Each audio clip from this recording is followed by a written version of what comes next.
Imran is here to deliver you 9th class English lecture. Very firstly, today is unit 9, paragraph number 2 plus letter number 12 and unsolved passage number 5.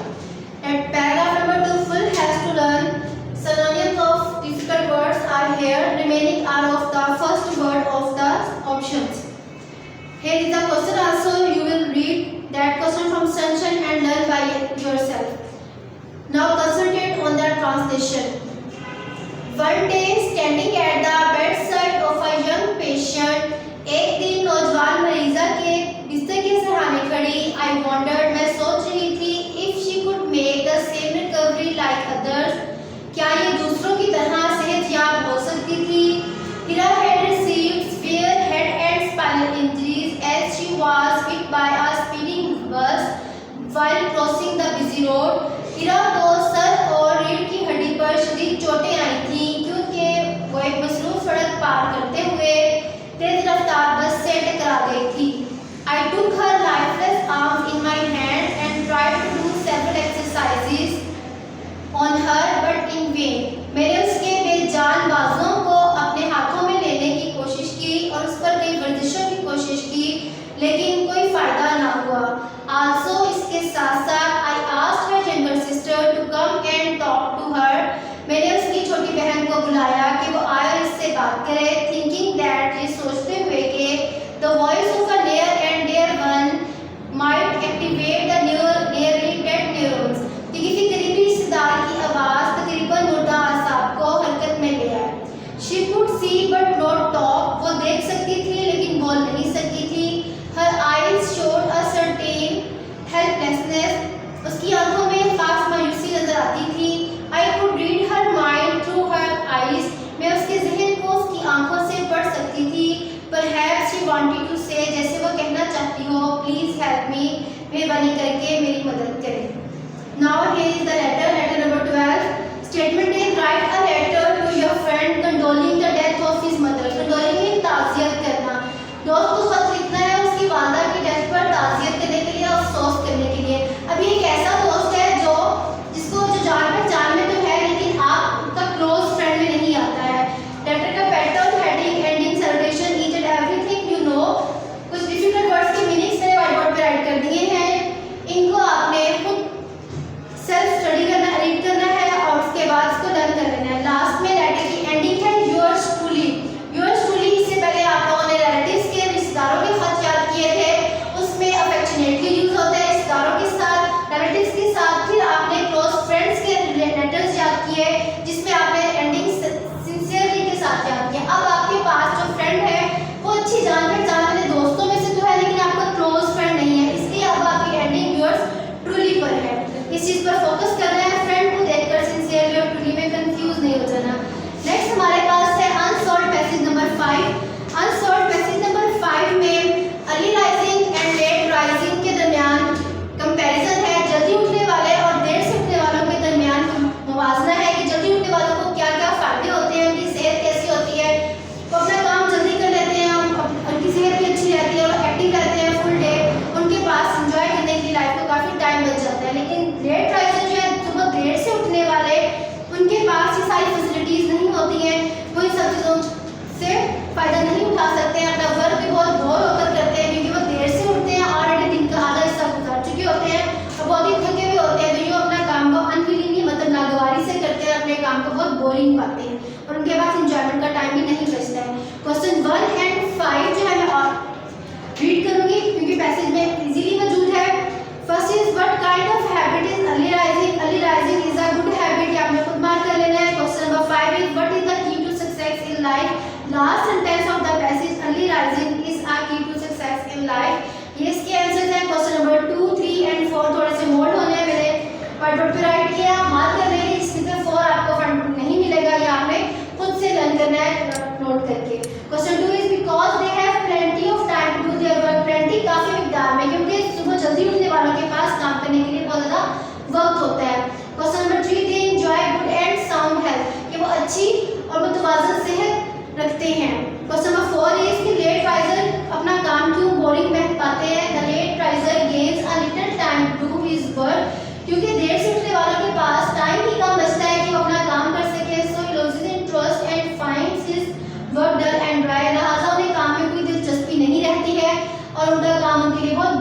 जाता है। Dull and dry boring मतलब बहुत emotional दिन के साथ वो कर रहे होते हैं।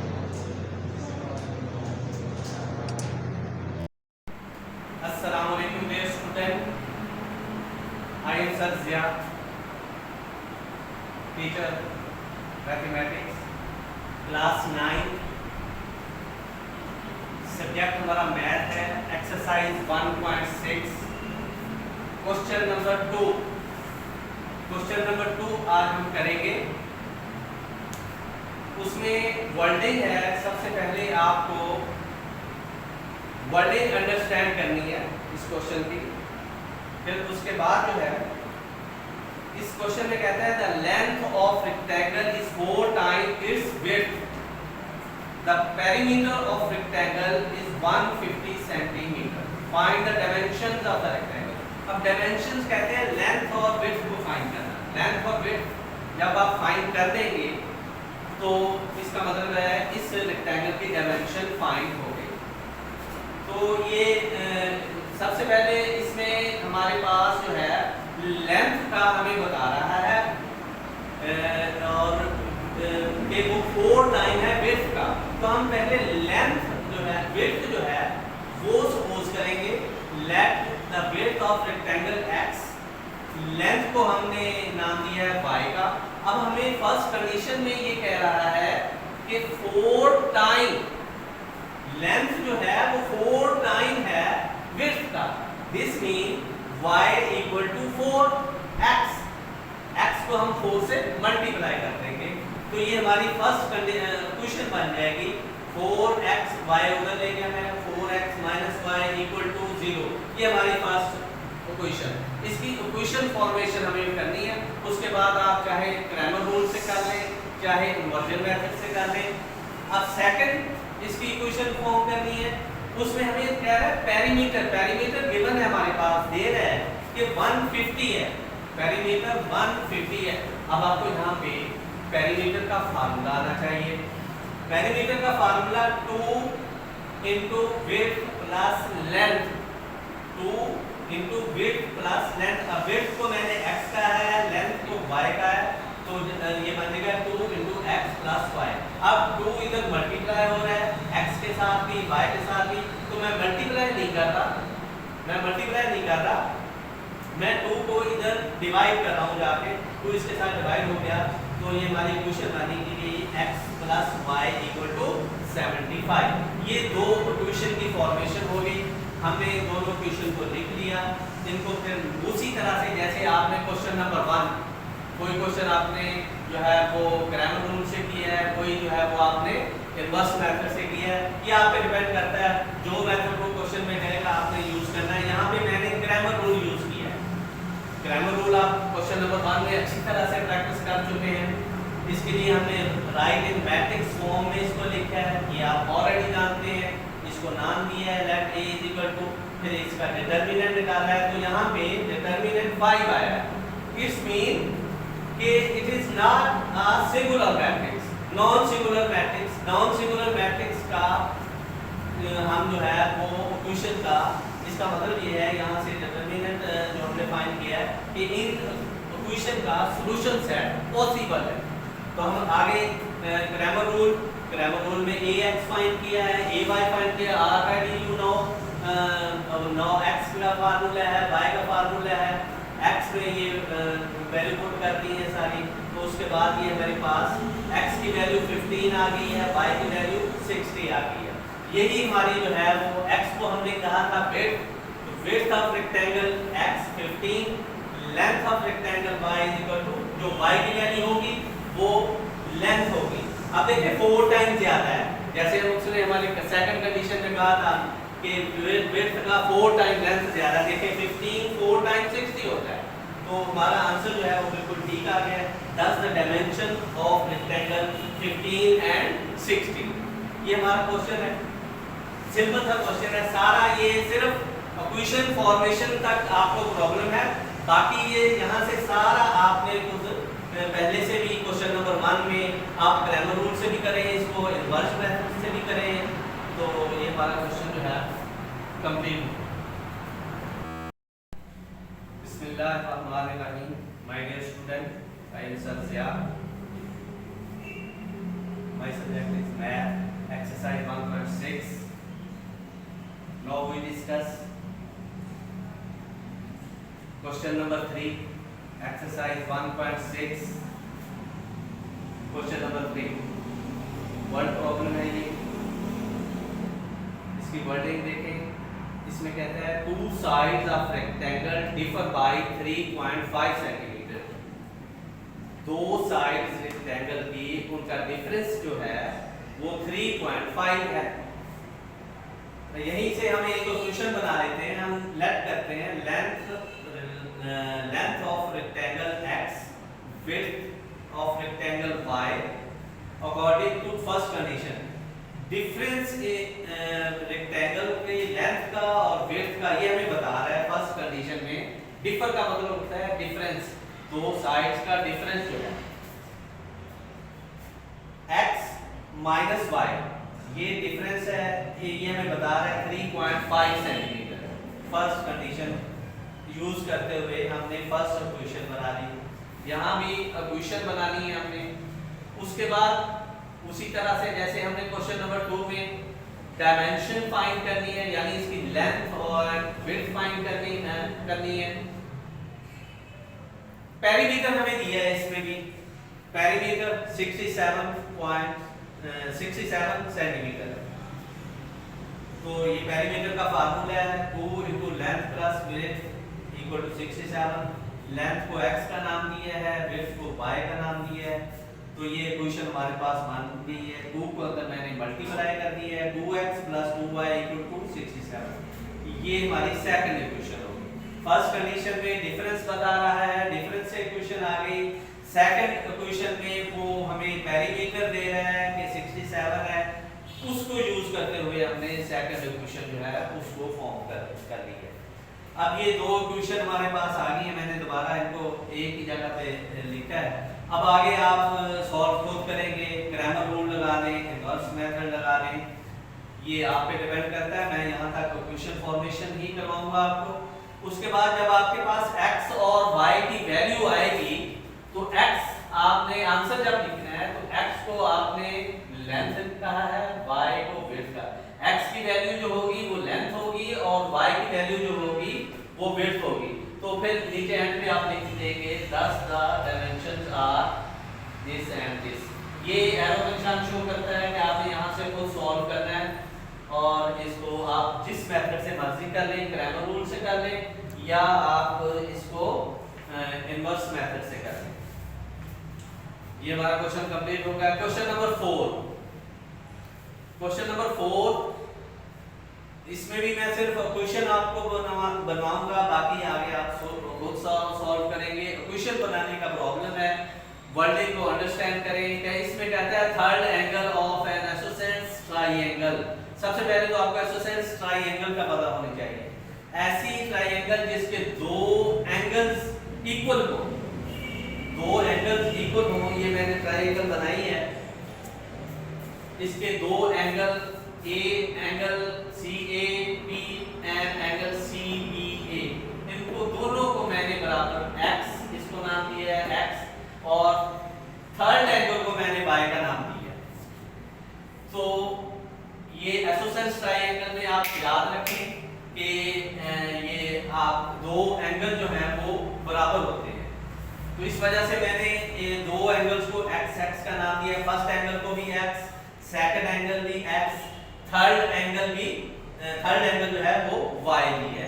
अब फर्स्ट कंडीशन में मुझे कह रहा है कि थर्ड एंगल जो है वो 16 लेस है। थर्ड एंगल जो है वो 16 लेस है किससे? सम ऑफ टू इक्वल एंगल।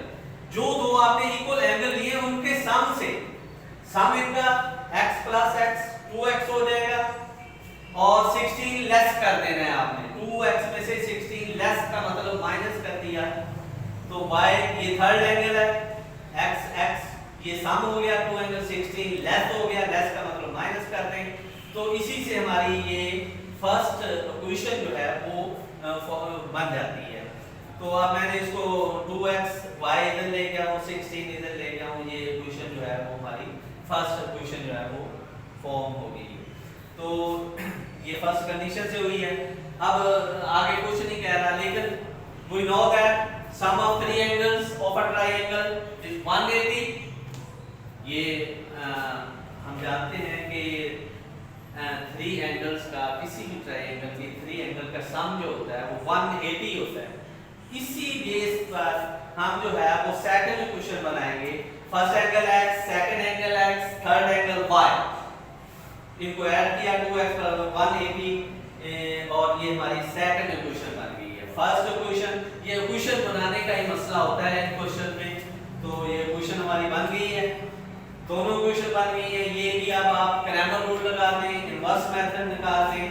आपके पास जो x की वैल्यू आएगी वो एंगल होंगे दो, जो फर्स्ट एंगल भी x, सेकंड एंगल भी x, दो एंगल आपके बराबर होंगे। जो एक x की वैल्यू आएगी वही दूसरे x की वैल्यू होगी। थर्ड एंगल जो है वो आपका डिफरेंस आएगा, वो y की वैल्यू जो होगी वो थर्ड एंगल होगी। नीचे आप ये जो है वो स्टेटमेंट दे देंगे, फर्स्ट एंगल जो भी आए, सेकंड एंगल और थर्ड एंगल y की वैल्यू है, तो आपका आंसर आ जाएगा। इस तरह से ये क्वेश्चन जो है वो सॉल्व हो जाएंगे। ये आपने खुद सॉल्व करनी है। क्रैमर रूल लगा दें, इनवर्स मेथड लगा दें, कभी इनवर्स मेथड लगा दिया करें, कभी क्रैमर, ताकि दोनों रूल जो है वो आपके ज़हन में रहें। तो ये हमारा क्वेश्चन नंबर 3 और 4 कंप्लीट हो गया है।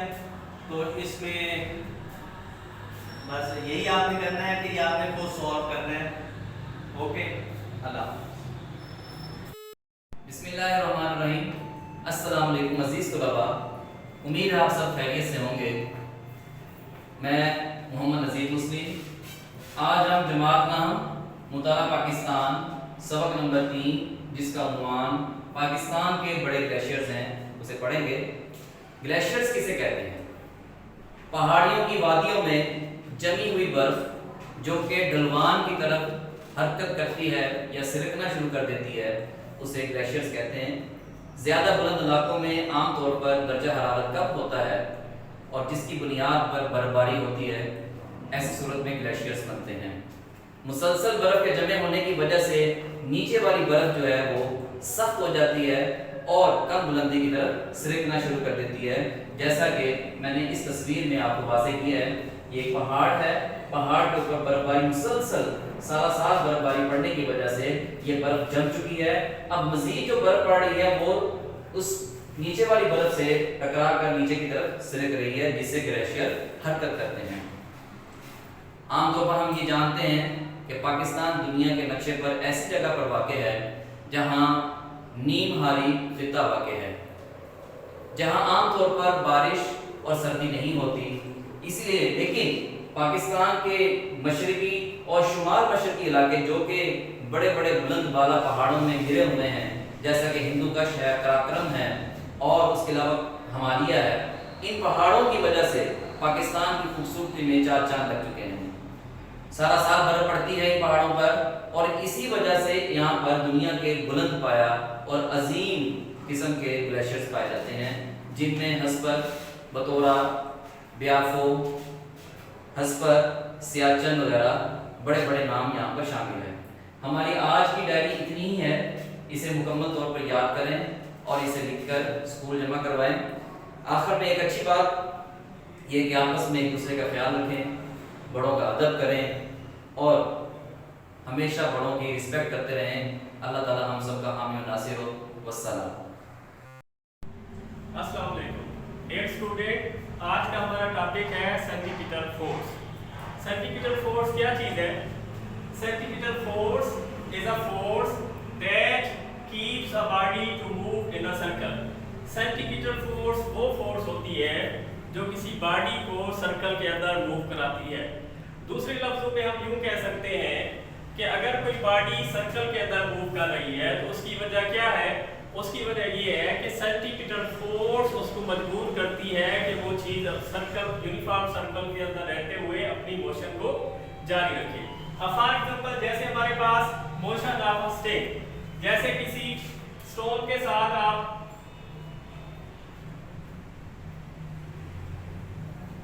ये हमारे पास एक स्टूल है जिसके साथ आपने स्टिक लगा दी है, तो अब ये बॉडी यूनिफॉर्म सर्कुलर मोशन के अंदर अपनी मोशन को जारी रखेगी। इसकी रीजन क्या है? क्योंकि इसमें इनर्शिया की वजह से इसके अंदर सलाहियत मौजूद है कि बॉडी जो है वो स्ट्रेट लाइन में मूव करे, लेकिन बॉडी जो है वो यूनिसर्कुलर मोशन पे क्यों अपनी मोशन जारी रखती है, उसकी रीजन ये है कि जो स्टिंग है ये उसके अंदर टेंशन की फोर्स लगा रही है। तो दूसरे लफ्ज में हम यूं कह सकते हैं जो इसके अंदर टेंशन है वो एक तरह की सेंट्रीपिटल फोर्स ही है, तो वो इस चीज को मजबूर करती है कि वो अपनी मोशन को इस सर्कुलर के अंदर जारी रखे। इसी तरह हमारे पास सेकंड एग्जांपल है मोशन ऑफ मून। तो जैसे हमारी अर्थ है और ये हमारे पास मून है, तो मून अर्थ के गिर्द क्यों अपनी रोटेशन जो है वो जारी रखता है, यूनिफॉर्म सर्कुलर मोशन जारी रखता है? कौन सी फोर्स है जो इसको इसके ऊपर मजबूर करती है? और वो है सेंट्रीपिटल फोर्स। तो इसमें सेंट्रीपिटल फोर्स कहां से मिल रही है? जो अर्थ की फोर्स है जिसको हम ग्रेविटेशनल फोर्स भी कहते हैं, वो इसको प्रोवाइड कर रही है सेंट्रीपिटल फोर्स। तो इसकी वजह से ये मून जो है वो अर्थ के गिर्द अपनी मोशन को जारी रखता है। इसी तरह आप देखते हैं सेंट्रीपिटल एक्सेलेरेशन। सेंट्रीपिटल एक्सेलेरेशन जो इसके अंदर प्रोड्यूस होगा, क्योंकि जब भी कोई बॉडी मूव करती है तो उसके अंदर एक्सेलेरेशन प्रोड्यूस होता है। तो इस केस में हमारे पास जो एक्सेलेरेशन प्रोड्यूस होता है उसको हम कहेंगे सेंट्रीपिटल एक्सेलेरेशन, और उसकी इक्वेशन होगी AC = v²/r, क्योंकि यहाँ पे सेंट्रीपिटल एक्सेलेरेशन प्रोड्यूस हो रहा है, जिसकी डेफिनेशन ये है the acceleration produced by centripetal force is called centripetal acceleration. और इसकी इक्वेशन क्या है? AC = v²/r। इसी तरह हम यूज करेंगे Newton second law of motion. According to Newton second law of motion, जो कि F = ma, क्योंकि यहाँ पे हमारे पास सेंट्रीपिटल फोर्स और सेंट्रीपिटल एक्सेलेरेशन यूज हो रहे हैं, तो यहाँ पे हम लगाएंगे Fc जो रिप्रेजेंट कर रहा है सेंट्रीपिटल फोर्स को। इसी तरह एक्सेलेरेशन के साथ भी सी आएगा। अब ऊपर वाली इक्वेशन में हमारे पास एक्सेलेरेशन मौजूद है, उसको हम इस इक्वेशन के अंदर पुट करेंगे, तो हमारे पास जो फार्मूला बनेगा वो बनेगा सेंट्रीपिटल फोर्स का। तो ये हमारे पास Fc = इस इक्वेशन के अंदर हमने वैल्यूज पुट करनी है, एक्सेलेरेशन की, तो ये हमारे पास बन जाएगा mv²/r। तो ये फार्मूला बन गया Fc = mv²/r, जो कि सेंट्रीपिटल फोर्स का है। अब इस सेंट्रीपिटल फोर्स से हमने क्या नतीजा निकाला कि सेंट्रीपिटल फोर्स डिपेंड कर रहे हैं बेस के ऊपर, वेलोसिटी के ऊपर और रेडियस के ऊपर। अगर हमारे पास रेडियस ज्यादा होगा तो सेंट्रीपिटल फोर्स कम लगानी पड़ेगी। इसी तरह से इसके अपोजिट भी सेम ही होगा कि अगर हमारे पास एक चीज कम है तो दूसरी ज्यादा होगी। तो इसी तरह आपने इसकी एग्जांपल भी कर दी है। नेक्स्ट एग्जांपल है, यही फार्मूला आपने लगाना है Fc = mv²/r, जो कि आपकी असाइनमेंट की है।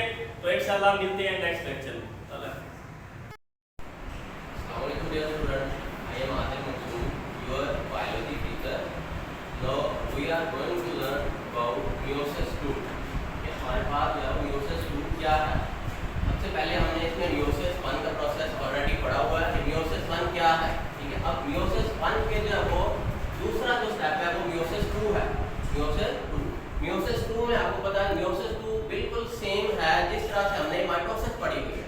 meiosis II is just like mitosis की तरह का प्रोसेस। इसमें भी हमारे पास जो 4 फेजेस है। meiosis में हमारे पास prophase 2, metaphase 2, anaphase 2 and telophase 2। सबसे पहले हम देखते हैं प्रोफेज 2 को। प्रोफेज में हमारे पास कौन कौन से इवेंट्स होंगे? प्रोफेज में जो हमारे पास सबसे पहले जो chromatin fine usually thread like structure था उसकी कंडेंसेशन होती है। कंडेंस होगा जैसे ही तो हमारे पास क्रोमोसोम बन जाएगा, यानी क्रोमेटिन कंडेंस होने के बाद क्रोमोसोम बन जाएगा। उसके बाद क्या होगा? हमारे पास यहाँ पे जो सेंट्रियोल्स है उसकी डुप्लीकेशन होती है। सेंट्रियोल डुप्लीकेट होने के बाद सेंट्रियोल जैसे डुप्लीकेट होंगे मूव कर जाएंगे यहाँ पे सेंटर में आ जाएंगे। जैसे सेंट्रियोल डुप्लीकेट होंगे तो सेंट्रोसोम बना देंगे, ठीक है। सेंट्रोसोम बनने के बाद वहां से उनसे क्या रिजनेट होना शुरू हो जाएगा? माइक्रोटेक स्पिंडल फाइबर बनना शुरू हो जाएंगे। सेंट्रियोल से स्पिंडल फाइबर बनना शुरू हो जाएंगे। स्पिंडल फाइबर किस तरह से बनते हैं हमने माइटोसिस में तो डेल के साथ पढ़ा हुआ है। स्पिंडल फाइबर माइक्रोट्यूब्यूल बनती है, ट्यूबुलिन प्रोटीन को यूज करते हैं। ठीक है जी, माइक्रोट्यूब्यूल बनते हैं, ट्यूबुलेंट प्रोटीन को यूज करते हैं। वही माइक्रोट्यूब्यूल जो बनती हैं हमने फिर उसको नाम दिया था स्पिंडल फाइबर का, ठीक है। इसके बाद हमारे पास क्या होगा, प्रोफेज में एट द एंड हमारे पास जो न्यूक्लियस है और न्यूक्लियोलाइट वो डिसअपियर होना शुरू हो जाएंगे। न्यूक्लियस भी इसका डिसअपियर हो जाएगा और जो न्यूक्लियोलाइट है वो भी डिसअपियर हो जाएंगे। ये हमारे पास था प्रोफेज 2 का। नेक्स्ट हमारे पास आता है मेटाफेज 2। मेटाफेज 2 में क्या, मेटाफेज 2 में आने से पहले मैं आपको बताऊं यहाँ पे जैसे ही न्यूक्लियस जो है वो डिसअपियर होगा, न्यूक्लियर एनवलप डिसअपियर होगा, तो जो हमारे पास स्पिंडल फाइबर्स हैं वो अटैच हो जाएंगे। स्पिंडल फाइबर क्रोमोसोम के साथ अटैच हो जाएंगे। क्रोमोसोम के कौन से पॉइंट के साथ अटैच होते हैं, किस जगह पे अटैच होते हैं स्पिंडल फाइबर, हमने पढ़ा हुआ ऑलरेडी। काइनेटोकोर, काइनेटोकोर की अगर डेफिनेशन आपको याद हो तो काइनेटोकोर वो पॉइंट है, वो जगह है। काइनेटोकोर प्रोटीन है जहां पे स्पिंडल फाइबर्स आकर अटैच होते हैं। कितने स्पिंडल फाइबर अटैच होते हैं ये भी आपको पता होगा, 2 स्पिंडल फाइबर जो है वो एक काइनेटोकोर के साथ आके अटैच होते हैं, ठीक है। नेक्स्ट है मेटाफेज 2। मेटाफेज 2 में वही वाले जो स्पिंडल फाइबर्स हैं फर्दर इलोंगेट होते हैं, फर्दर इलोंगेट होना शुरू हो जाएंगे और यहाँ पे आप मौजूद जो क्रोमोसोम है, यहाँ पे जो मौजूद क्रोमोसोम है वो इक्वेटर ऑफ सेल पे आके अरेंज होना शुरू हो जाएंगे, ठीक है।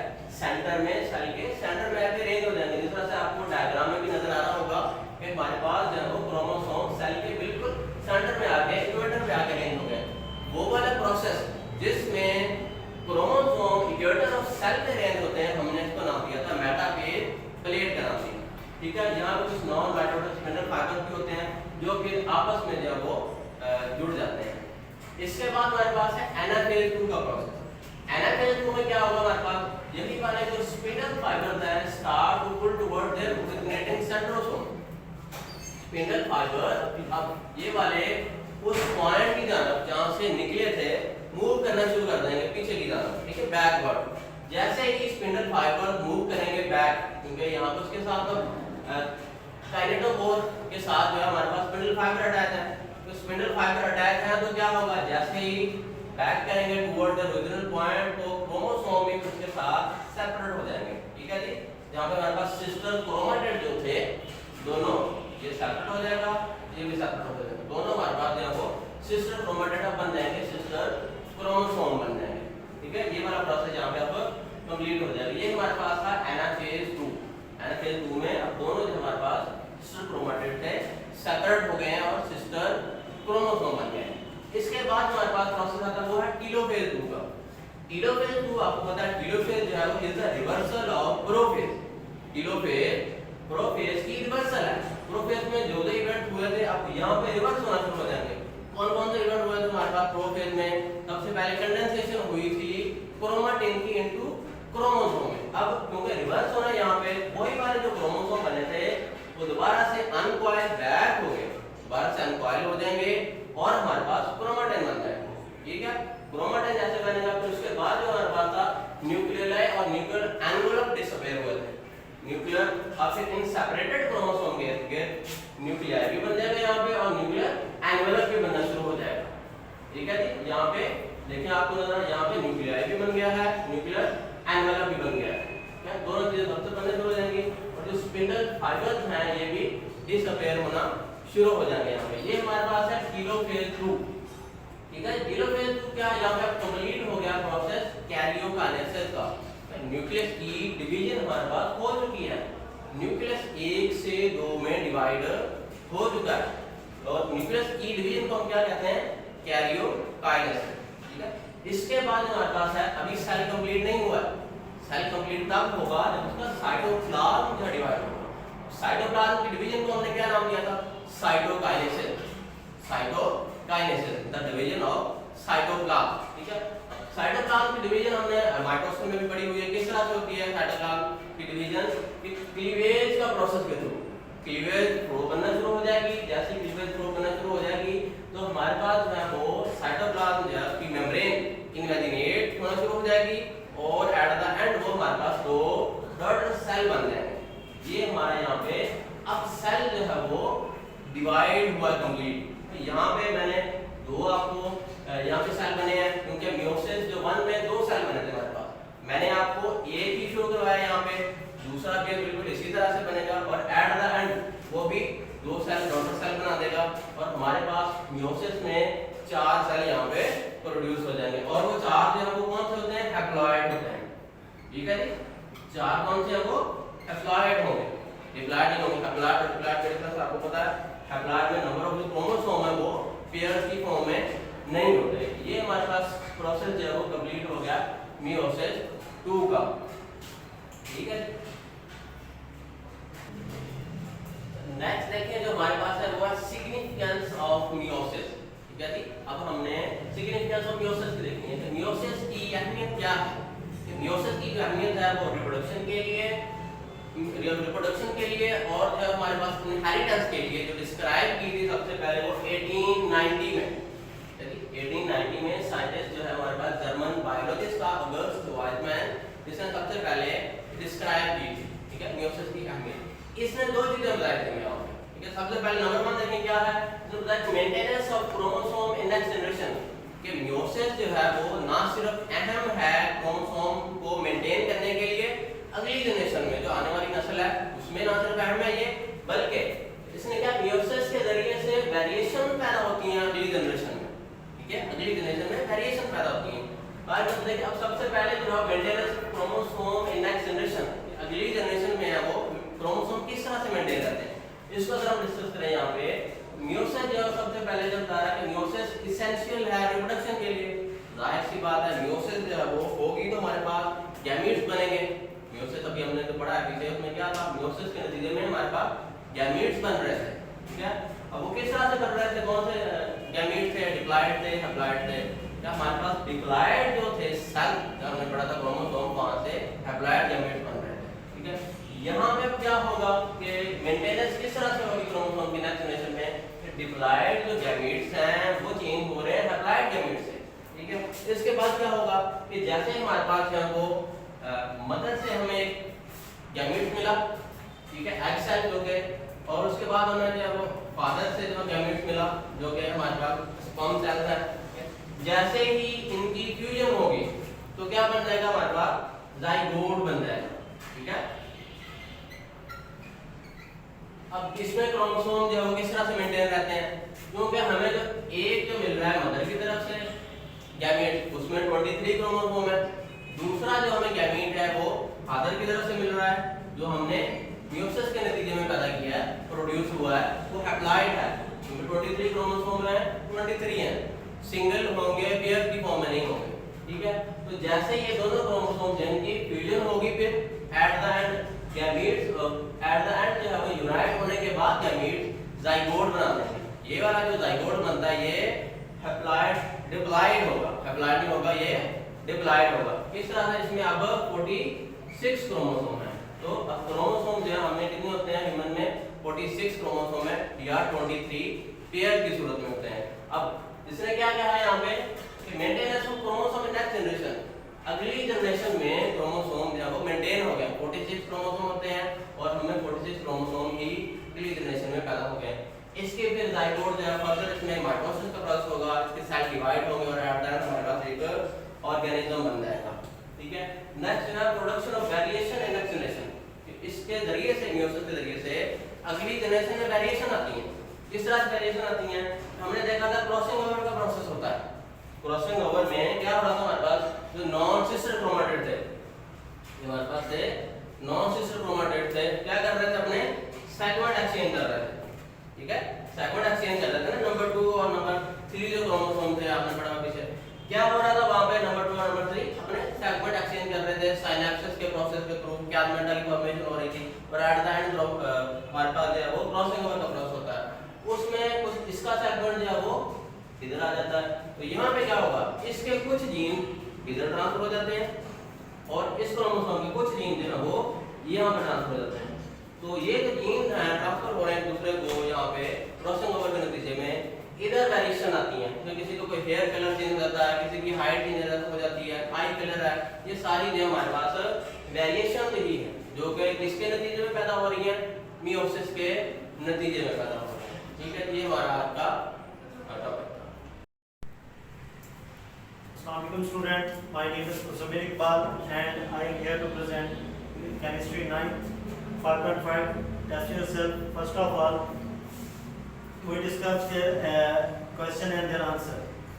सबसे पहला जो हमारे पास क्वेश्चन है टेस्ट योरसेल्फ से मुराद ये होता है कि वो क्वेश्चन जो आपने अपनी मदद से करना है, ठीक है जी। Which form of sulphur exist at room temperature, तो हम क्या कहेंगे कि रोमिक फॉर्म जो है वो सल्फर की एग्जिस्ट करती है क्योंकि 96 से ऊपर ये मोनोक्लिनिक फॉर्म में चली जाती है। उसके बाद दूसरा क्वेश्चन है हमारे पास, why is the tin white tin available at room temperature, कि रूम टेम्परेचर पर टीन जो है हमारे पास व्हाइट कलर में क्यों होती है? क्योंकि जैसे हम 18 टेम्परेचर से ऊपर जाएंगे तो ये इसका ट्रांजिशन टेम्परेचर है, ट्रांजिशन टेम्परेचर से हम जैसे ऊपर जाएंगे तो ये ग्रे से किस में आ जाएगी, व्हाइट में आ जाएगी। ये चीज़ हमने पढ़ी हुई है।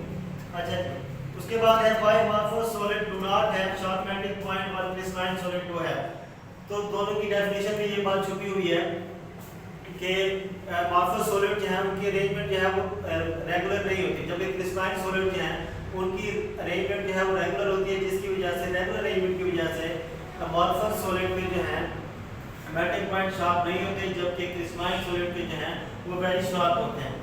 उसके बाद why melting point of solid is considered it's identification characteristics, वो कहता है कि सॉलिड के जो मेल्टिंग पॉइंट है वो इसकी आइडेंटिफिकेशन कैरेक्टर क्यों समझा जाता है? क्योंकि प्योर सॉलिड जो है उनका फिक्स मेल्टिंग पॉइंट होता है, ठीक है जी। प्योर सॉलिड का फिक्स मेल्टिंग पॉइंट होता है, ये नहीं कि किसी कभी इसका मेल्टिंग पॉइंट बढ़ गया कभी कम हो गया, तो इसी वजह से। उसके बाद नेक्स्ट जो हमारे पास write the molecular formula of sulphur, तो सल्फर का हमारे पास फार्मूला जो है वो 8 है। उसके बाद नेक्स्ट क्वेश्चन हमारे पास which allotropic form of carbon is stable at room temperature, कि रूम टेम्परेचर पर कौन सी एलोट्रोपिक फॉर्म जो कार्बन की है वो स्टेबल है? तो दो फॉर्म है डायमंड एंड ग्रेफाइट। अच्छा, state whether allotropy is shown by the elements और कंपाउंड, तो एलोट्रोपी जो हमेशा एलिमेंट्स में ही शो की जाती है, ये मैंने आपको लेक्चर में भी बताया था। उसके बाद नेक्स्ट हमारे पास छोटा सा पैराग्राफ है, curing the salt to preserve meat, कि साल्ट को इस्तेमाल करते हुए हम मीट को कैसे प्रिजर्व करते हैं। तो होता क्या है कि हम मीट में साल्ट को मिक्स कर देते हैं। मिक्स करने से ये होता है कि उसके अंदर जो माइक्रो ऑर्गेनिजम्स होते हैं जैसे कि बैक्टीरिया, वो साल्ट जो है उसको किल कर देता है। तो साल्ट की तकरीबन 20% कॉन्सेंट्रेशन पे चाहिए होती है, जिसकी वजह से वो बैक्टीरिया किल हो सकते हैं या उनकी ग्रोथ जो है वो इनहिबिट हो जाती है। एक बार अगर हम मीट को साल्ट कर लें तो मीट के पास इतना साल्ट मौजूद होता है कि वो बैक्टीरिया की ग्रोथ को जो है वो रोक सके। नेक्स्ट जो हमारे पास ये है हमारे पास एमसीक्यूज मैंने बस वैसे ही आपको बताए हुए हैं कि पहले का बी है, दूसरे का सी है, तीसरे का भी सी है, चौथे का बी है, पांचवें का डी है, छठे का ए है, सातवें का सी है, आठवें का ए है, नौवें का डी है, 10वें का बी और 11वें का भी बी है। वैसे मैं आपको पढ़ के भी सुना देता हूँ। पहला है how many times liquid are denser than the gases, जिसका बी ऑप्शन है 1000 टाइम। दूसरा हमारे पास gases are lightest from the matter and their densities are expressed in terms of, इसका सी ऑप्शन है। एट फ्रीजिंग पॉइंट, तीसरा हमारे पास at freezing point which one of the following coexist in dynamic equilibrium, तो C option हमारे पास liquid and solid, ये हमने पढ़ा भी था। Solid particles possesses which one of the following motion, vibrational motion, ये जब मैंने आपको पढ़ाया था तो एमसीक्यूज के लिए आपको मार्क भी करवाया था।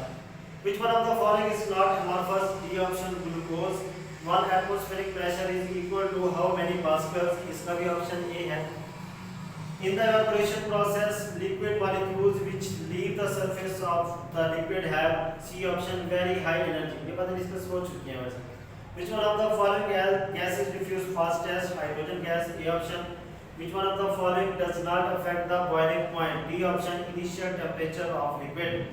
उसके बाद 10वां हमारे पास density of gases increase when pressure is increased, B option. उसके बाद है vapor pressure of a liquid increase with the B option, increase of temperature.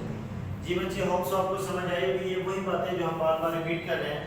अगर फिर भी आपको कोई इशू होता है तो आप बता सकते हैं। अल्लाह हाफ़िज़। बिस्मिल्लाहिर्रहमानिर्रहीम। अज़ीज़ तलबा अस्सलामु अलैकुम। आज जमात नहम के उर्दू मज़मून का सबक नंबर 9 जिसका उन्वान इम्तिहान है, उसकी मश्क का हम जायज़ा लेंगे। तो आप सबसे गुजारिश है कि आप वीडियो को देखते हुए अपनी उर्दू टेक्स्ट बुक बोर्ड की जो किताब है उसका सबक नंबर 9 का इम्तिहान की मश्क जो है उसको ओपन कर लें।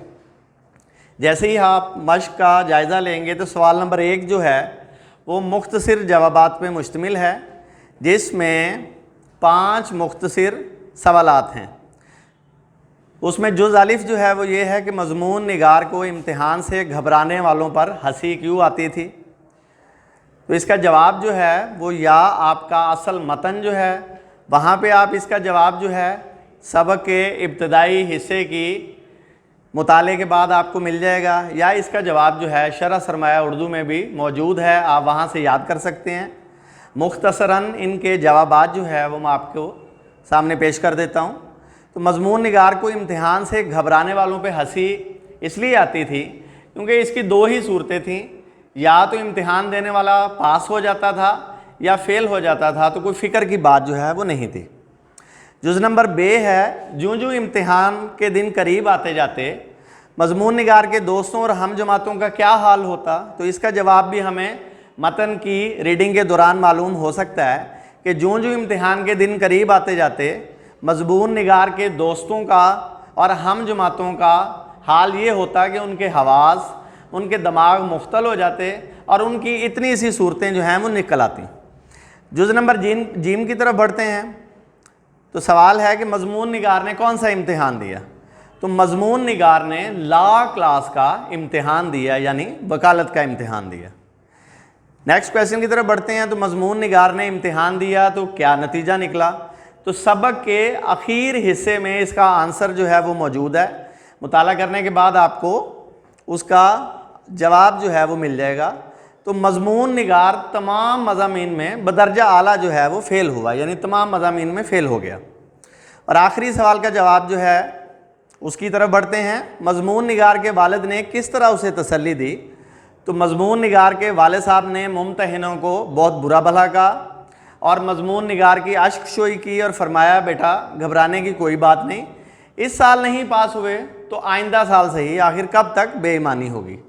तो ये सवाल नंबर 1 जो है इसके हमने मुख्तसर सवालात के जवाबात का एक छोटा सा जायज़ा जो है वो आपके सामने पेश किया।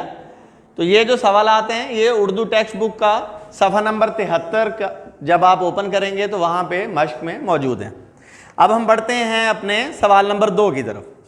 सवाल नंबर 2 हमारे पास है कि सबक इम्तिहान का खुलासा जो है वो अपने अल्फाज में तहरीर करें। मैंने यहाँ पे सवाल जो है वो थोड़ा सा मुख्तसर लिखा है, इसमें अपने अल्फाज का ज़िक्र है।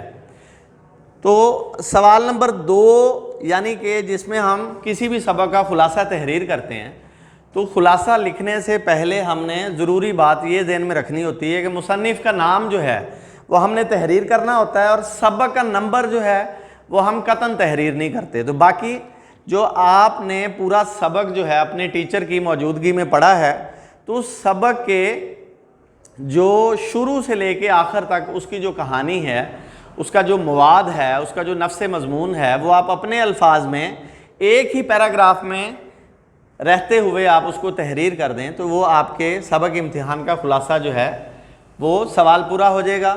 या फिर आप शरह सरमाया टेक्स्ट बुक बोर्ड जो कई स्कूलों में लगाई गई है उसमें आप इसका जवाब जो है वो भी वहाँ पे आपको मिल जाएगा। अब हम बढ़ते हैं सवाल नंबर 3 की तरफ। सवाल नंबर 3 जो है ये हमारे पास नसरी तशरीह के लिहाज से नहायत ज़्यादा इम्पॉर्टेंट है। मानी तहरीर करें, तो इसमें अल्फाज और मानी जो हैं वो आपको अपनी बुक में लिखे हुए मिल जाएंगे। अभी इन फ़र्दन हम इनका जायज़ा ले लेते हैं। तो इसमें पहला लफ्ज़ जो हमारे पास है वो है मुख्तल। इसका मानी जो है वो है गड़बड़, होना, करना, रुकावट के मानों में इस्तेमाल होता है। दूसरा लफ्ज़ हमारे पास जो है वो मुस्तगरक, इसका मानी जो है वो मगन, डूबे हुए के मानों में इस्तेमाल होता है। अब तीसरा मानी जो है वो हमारे पास है महवियत, किसी ख्याल में गुम हो जाने को कहते हैं। इमदाद गैबी जो है वो गैब की मदद या अल्लाह पाक की मदद, ये दोनों मानों में इस्तेमाल होता है। खादम ज़ादा जो है मुलाजम का बेटा, इसका मानी है। मुम्तहिन जो है इम्तिहान लेने वाले को, देने वाले को नहीं कहते, इम्तिहान लेने वाले को कहते हैं। और अमूमन इसके बारे में ये भी देखा गया कि बच्चे ये भी ज़हन में रखते हैं कि इम्तिहान जो चेक करता है उसको भी मुम्तहिन कहते हैं। तो सिर्फ इम्तिहान लेने वाला। तशफ़ी हमारे पास अगला लफ्ज़ है, तो यहाँ पे इसका जो मानी है वो है तसल्ली, तो देना या होना। अश्क सोई जो है इसका मानी जो है वो तसल्ली, देना, और आंसू पूंछने के मानों में भी ये इस्तेमाल होता है। हमारे पास अगला लफ्ज़ है कम तरीन, आजिज़ को कहते हैं, निचले दर्जे वाले को कहते हैं। और जगह की कमी के सबब जो है दो लफ्ज़ जो हैं वो मैं आपको बता देता हूँ। बदर्जा आला, आला दर्जे वाला, ये एक लफ्ज़ था, और एक खादम, नौकर को कहते हैं, तो ये हमारे पास लफ्ज़ था। तो अभी तक हमने सवाल नंबर 1, सवाल नंबर 2 और सवाल नंबर 3 का जो है जायज़ा लिया, और उसकी मुख्तसरन जितना मुमकिन हो सकती थी डिटेल जो है वो आपको फ़राहम की। अब सवाल नंबर 4 की तरफ बढ़ते हैं। तो ये वाहिद के जमा है हमारे पास, तो बिल्कुल आसान सा सिंपल सा क्वेश्चन है। तो इसमें आप देखेंगे इम्तिहान, इसकी जमा होगी इम्तिहानात, ख़याल इसकी जमा होगी ख़यालात, मशगला इसकी जमा होगी मशागिल, वकील इस लफ्ज़ की जमा होगी वकला, मुमतहिन इस लफ्ज़ की जमा होगी मुमतहनीन, तदबीर की जमा होगी तदाबीर, और मज़मून की जमा होगी मज़ामीन। तो ये जो सवाल नंबर आपके पास 4 है वाहिद के जमा बनाएं, तो इसमें आपने ये ध्यान रखना है कि ये MCQs के तौर पे हमारा जो फाइनल पेपर बोर्ड का है उर्दू का, उसमें ये इस्तेमाल होंगे, तो बहुत ज़्यादा हमारे पास ज़रूरी हैं कि हम इनको अंडरस्टैंड करें। अब चलते हैं सवाल नंबर 5 की तरफ। सवाल नंबर 5 जो है वो आराब लगाइए, यानी अल्फाज दिए हुए होते हैं तो हमने उनके ऊपर आराब लगाने होते हैं, ज़ेर ज़बर पेश जो है हमने उनका जो बोलने का तलफ़ुज़ है उनको हमने बयान करना होता है। तो आप तवज्जो फरमाइएगा। पहला लफ्ज़ है हमारे पास हवास, तो इसमें हमारे पास ज़बर है और आगे सीन की आवाज़ जो है वो हमारे पास कम हो रही है, तो हवास। आगे हमारे पास लफ्ज़ है मख्तल। अब मख्तल जो है पढ़ने में हमारे पास लफ्ज़ है मुख्तल, रुकावट डालना, गड़बड़ करना। मुख्तल पढ़ने में जो है अमूमन बच्चे गलती करते हैं, ज़बर डालते हैं, तो ये लफ्ज़ है मुख्तल। आगे बढ़ते हैं, हमारे पास लफ्ज़ जो है वो है मशगला, मशगला ये हमारे पास लफ्ज़ है। नेक्स्ट हमारे पास वर्ड है मुस्तगरक, मुस्तगरक आपको पेश नज़र आ रही है, आपको ज़बर नज़र आ रही है, मुस्तगरक। और आखिरी लफ्ज़ जो है वो हमारे पास वो है खलीक, खलीक ज़बर और ज़ेर जो है काफ के साथ आपको नज़र आ रही है। तो एक दफ़ा मैं दोबारा आपके सामने पढ़ देता हूँ, हवास, मुख्तल, मशगला, मुस्तगरक और खलीक। यहाँ तक तो हमारा जो मश्क है वो इंतहाई अच्छे आसान तरीके से जो है वो पाए तकमील को पहुँची। सवाल नंबर 1 मुख्तसर सवालात के जवाबात, सवाल नंबर 2 खुलासा सबक का जो है वो हमने तहरीर करना है, ये दोनों हिस्सा इंशाइया में हैं।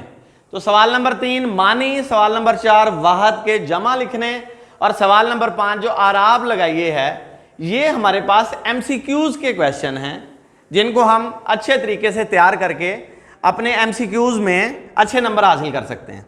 अब हम बढ़ते हैं सवाल नंबर 6 की तरफ। तो सवाल नंबर 6 जो है इसके लिए आप बुक को अपने सामने रख लें। तो मैं यहाँ पे रीडिंग करता हूँ, आप तवज्जो दीजिएगा और साथ साथ देखते जाइएगा। सवाल नंबर 6 जो है वो है दुरुस्त जवाब की निशानदेही करें। जुज़ अलिफ, बंदे पर इम्तिहान का असर नहीं था। इसके 4 जवाब आते हैं, रत्ती बराबर, ज़र्रा बराबर, बिल्कुल और मामूली। तो यहाँ पे जो जवाब है वो है रत्ती बराबर। जुज़ बे है हमारे पास, तालिबे इल्म ने कितने साल में ला कोर्स पूरा किया। तो इसका जो जवाब है वो है 2 साल। ला कॉलेज में कौन तालिबे इल्म का दोस्त था। तो इसके जवाब की तरफ बढ़ते हैं, तो इसका जवाब है मुंशी साहब। तालिबे इल्म ने किससे पूछा कि ये पर्चा किस मजमून का है। तो इसका जवाब जो है वो है गार्ड साहब से। और आखिरी हमारे पास जुज़ है, तालिबे इल्म कितनी देर में कमरे से बाहर निकल आता। तो इसका जो जवाब है वो है आध घंटे बाद। अब हम बढ़ते हैं सवाल नंबर 7 की तरफ। इसके लिए भी आपको बुक कंसल्ट करना पड़ेगी, तो आप अपनी तवज्जो जो है वो किताब पे रखें, मतन को पेश नज़र रखते हुए खाली जगह पूर करें। ये हमारे पास सवाल है। तो इसके भी जुज़ की एक लंबी फहरिस्त हमारे पास है, तो आप ज़रा तवज्जो फरमाइएगा। जुज़ अलिफ, लोग डैश के नाम से घबराते हैं लेकिन मुझे इनके डैश पर हंसी आती है। तो हमारे पास पहली खाली जगह का जवाब इम्तिहान है और दूसरी खाली जगह का जवाब घबराने हैं। जुज़ बे, वाली साहब किबला डैश थे कि बेटे को डैश का शौक़ हो चला है। तो पहला हमारे पास खुश आएगा और दूसरा हमारे पास कानून आएगा। आगे जो है मेरे पास जीम, दाल, हे और जो आगे जुज़ हैं, तो आपके पास मैं जवाब बोल देता हूँ। जुज़ जीम का जवाब है वकीलों, जुज़ दाल का जवाब है 7 बजे और अगली खाली जगह सुबह 9 बजे। जुज़ हे का जवाब है मंजूर, जुज़ वाव का जवाब है खलीक और हसमुख, जुज़ जे का जवाब है मुकन्नन, जुज़ हे का जवाब है 11 बजे और नीचे, जुज़ तोए का जवाब है खादमज़ादा और जुज़ छोटी ए का जवाब है चोर और शाह। अब हम चलते हैं अपने आखिरी सवाल की तरफ, जो कि हमारे पास कालिम अलिफ में दिए गए अल्फाज को कालिम बे से दुरुस्त अल्फाज के साथ हमने मिलाना है। तो तवज्जो फरमाइएगा। नंबर 1 है फरहतुल्लाह बेग, इसका जवाब है इम्तिहान। तवज्जो फरमाइएगा और निशान साथ लगाते जाइएगा। नंबर 2 हमारे पास है फेल और इसका जवाब है पास। नंबर 3 हमारे पास कालम में लफ्ज़ है जीना और जवाब है इसका कालम बे में मरना। नंबर 4 है हमारे पास 2 साल और नंबर 4 में हमारे पास जवाब है ला क्लास। नंबर 5 में हमारे पास है बुढ़ा और नंबर 5 में हमारे पास इसका जवाब है बुढ़िया। नंबर 6 में हमारे पास लफ्ज़ है तकदीर और इसका जो जवाब है वो हमारे पास है तदबीर। नंबर 7 में हमारे पास लफ्ज़ है मुश्किल, इसका जवाब हमारे पास जो है वो है आसान। नंबर 8 में हमारे पास लफ्ज़ जो है वो है कामयाबी और इसका कालम बे में जवाब है नाकामयाबी। और आखिरी लफ्ज़ हमारे पास जो है वो है दरख्वास्त और इसका कालम बे में जो जवाब है मंजूर। अभी आपके सामने हमने एक बेहतरीन अंदाज में पूरी मश्क जो है उसके तमाम जवाबात जो हैं प्यारे बच्चों आपके सामने पेश किए हैं। तो आप सब से गुजारिश है कि आप घर में इस सबक को अच्छे तरीके से तैयार करें और भरपूर मेहनत करके इम्तिहानात में अच्छे से अच्छा परफॉर्म करने की कोशिश करें। वस्सलाम, बहुत शुक्रिया, अल्लाह हाफिज़। बिस्मिल्लाहिर्रहमानिर्रहीम। अज़ीज़ तलबा अस्सलामु अलैकुम। उम्मीद है आप सब खैरियत से होंगे। आज हम जमात नहम इस्लामियात सूरत अनफाल के रकू नंबर 6 की आयत नंबर 48 का 49 का सबक पढ़ेंगे। ये आप हज़रात के सामने बोर्ड पे आयत नंबर 48 और 49 ये आपकी डायरी है और इसके साथ ही रकू नंबर 6 का मश्की सवाल नंबर 3 जो है वो निस्फ आपने उसको याद करना है। इससे पिछले सबक में रकू नंबर 6 के शुरू में आयत नंबर 46 और 47 में आपको पढ़ाया गया था कि जंग में शामिल होने वाले सहाबा इकराम को अल्लाह जल्ल जलालहू ने चंद हिदायत दी थी कि जंग में साबित कदम रहना है, डट कर कुफार का मुकाबला करना है और अल्लाह का जिक्र भी कसरत से करना है और जंग में आने वाली मुसीबतों का सब्र के साथ मुकाबला करना है, तकब्बुर और रियाकारी से बचना है और इसी तरह जो है जंग में आपने साबित कदम रहना है। इस आयत में वइज़ ज़य्यना लहुमुश-शैतानु अअमालहुम व क़ाला ला ग़ालिबा लकुमुल यौमा मिनन नास।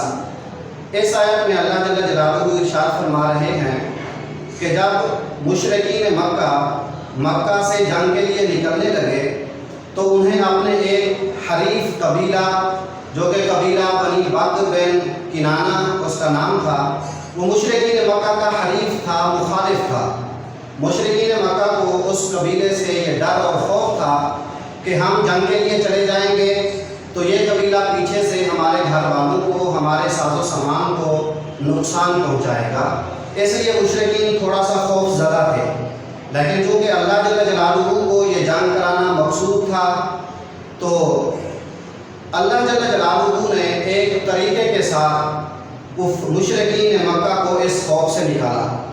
शैतान जो है वो उस कबीला बनी बक्र बिन किनाना के एक सरदार जिसका नाम सुराका इब्न मालिक था, उसकी शक्ल इख्तियार करके शैतान मुशरिकीन मक्का के पास पहुंचा और उन्हें जाके तसल्लियाँ देने लगा कि तुम हक पर हो, तुम सही सालिम जो है दीन पर हो, मैं भी तुम्हारे साथ हूँ, मैं भी तुम्हारा हिमायती हूँ।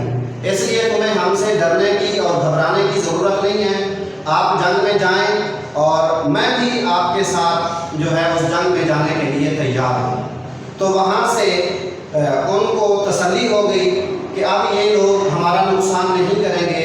वो जंग के लिए तैयार हो गए और शैतान भी उनके साथ चला गया। इसी बात को इस आयत में बयान किया जा रहा है, वइज़ ज़य्यन लहुमुश्शैतानु अअमालहुम, और जब शैतान ने उनके अमाल को आरास्ता करके दिखाया, मुज़य्यन करके दिखाया कि तुम बिल्कुल ठीक हो, हक पर हो। वक़ाल ला ग़ालिब लकुमुल यौमा मिनन नास, और उन्हें यह कहने लगा कि आज के दिन तुम पर लोगों में से कोई भी गालिब नहीं आ सकता। तुम तादाद में ज़्यादा हो, तुम साजो सामान और असलहा में ज़्यादा हो, तुम पर आज के दिन कोई गालिब नहीं आ सकता। व इन्नी जारुल लकुम, और मैं भी तुम्हारा हिमायती हूँ, मैं भी तुम्हारा साथी हूँ, मैं भी तुम्हारे साथ हूँ। फलम्मा तराअतिल फ़िअतानि नकसा अला अक़िबैहि, फिर जब जंग शुरू हुई, दोनों फौजें मुसलमान और मुशरिकीन मक्का आमने सामने आए और शैतान ने आसमान से मुसलमानों की मदद के लिए उतरते हुए फरिश्तों को देखा, तो फिर उसकी हिम्मत नहीं हुई वहाँ पर रुकने की, और उल्टे पाँव शैतान वापस लौटा और मुशरिकीन से कहने लगा कि मैं तुमसे बरी हूँ, मेरा तुम्हारे साथ कोई ताल्लुक़ नहीं है। फलम्मा तराअतिल फ़िअतान, जब दोनों जमातों को आमने सामने देखा, नकसा अला अक़िबैहि, तो उल्टे पाँव लौटा, वापस भागा। वक़ाल इन्नी बरीउम मिनकुम, और उनसे ये कहने लगा कि मैं तुमसे बरी हूँ। इन्नी अरा मा ला तरौन, आज के दिन मैं वो देख रहा हूँ जो तुम नहीं देख सकते। यानी उसने फरिश्तों को देखा था, अल्लाह की मदद को उतरते हुए देखा था। इन्नी अख़ाफ़ुल्लाह, मैं अल्लाह से डरता हूँ। वल्लाहु शदीदुल इक़ाब, और अल्लाह सख्त अज़ाब देने वाले हैं। उसने अल्लाह से डरना क्या था? बस वही फरिश्तों को उतरते हुए जो उसके दिल में खौफ और हैबत आई, वही डरना मकसूद है। या फिर ये है कि वो झूठा तो वैसे ही है, मक्कारी है, झूठ बोला उसने कि मैं अल्लाह से डरता हूँ। तो शैतान उनकी मदद के लिए पीछे हटा, और ये जंग जो है फिर अल्लाह ने इस जंग में मुसलमानों को फतह अता फरमा दी। तो ये वाक़या इस आयत में है। आयत नंबर 49 में इज़ यक़ूलुल मुनाफ़िक़ून वल्लज़ीना फ़ी क़ुलूबिहिम मरज़, जब मुनाफिक लोग कह रहे थे और वो लोग जिनके दिलों में मरज़ है वो कह रहे थे, ग़र्रा हाउलाइ दीनुहुम, कि मुसलमानों को इनके दीन ने मग़रूर कर रखा है, इनके दीन ने धोखे में डाल रखा है मुसलमानों को। मुनाफिक ये बात कह रहे थे, और वल्लज़ीना फ़ी क़ुलूबिहिम मरज़, जिनके दिलों में मरज़ है। ये कौन लोग थे? इसमें मुफस्सिरीन 2-3 अक़वाल लिखते हैं। पहले नंबर पे मुफस्सिरीन लिखते हैं कि इनसे वो मुराद हैं जो अभी नए नए मुसलमान हुए थे, यानी मुनाफिक नहीं थे, नए नए मुसलमान थे, अभी मुसलमानों में उनका कुछ शक बाकी था, वो लोग भी इस तरह की बातें करने लगे। या ये है कि इससे मुराद काफिर लोग मुराद हैं, या फिर मुफस्सिरीन लिखते हैं कि यहूदी इससे मुराद हैं। वो लोग ये कह रहे थे कि मुसलमानों को इनके दीन ने धोखे में रखा है, ये अपने दीन की वजह से धोखे में है, मग़रूरियत में है।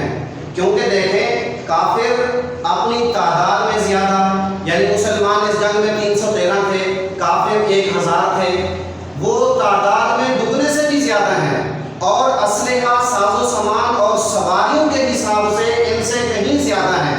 मुसलमान कमज़ोर थे, साजो सामान नहीं था, तादाद में बिल्कुल थोड़े थे, यानी हर लिहाज से मुसलमान ज़ाहिर को देखते हुए हर लिहाज से मुसलमान इसमें कमज़ोर थे।